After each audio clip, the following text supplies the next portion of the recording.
What the book and the workshop try to get across is that local communities and local councils can play an enormous role in this transition agenda, trying to mitigate climate change, trying to prepare for peak oil, trying to get across the fun of preparing for a positive future.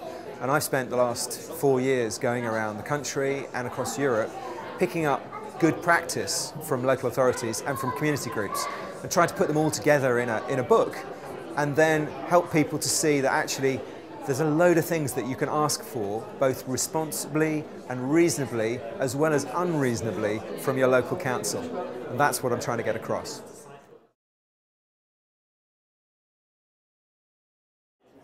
Superficially, the big society feels like something that fits quite well with transition. So you take some of the themes of the big society, mutualisation, localisation, time banks, and you think, oh, that's the same language as we're using. But that's what it is. It's a language. It's not the same analysis of why we're in crisis. So where the big society folks are coming from is a sense that government's too big, that actually business can do a lot of this stuff better, that if there were volunteers out there, they could probably do it better. It's a sort of back to the Victorian age, deserving poor, the rich giving out money to people that are, you know, happy to take it. Whereas we've got a much more complete analysis of capitalism in crisis and the planet in crisis, and a much more clear vision of where we're trying to get to. And we're not trying to get to the same place, we're not coming from the same place. So I think we have to be very careful about treating it as something that fits well. There are opportunities, so you might find if you've got a particularly strong transition initiative that there's an opportunity now to take over a community asset and run with it. But there are also real risks for the transition movement about being associated with something that's frankly simply about cutting government expenditure as fast as possible with no real strategy.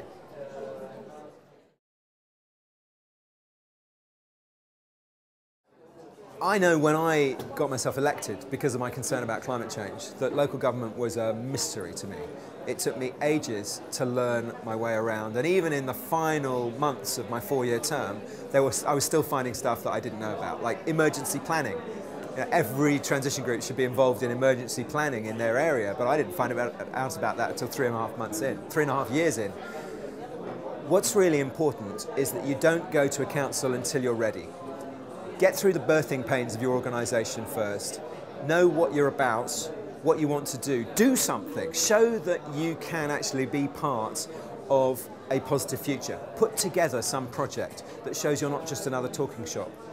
Go to the council when you've got something to say or when you have something to ask. But don't just go to the council because you've set up an initiative and you think, oh, council, get some money.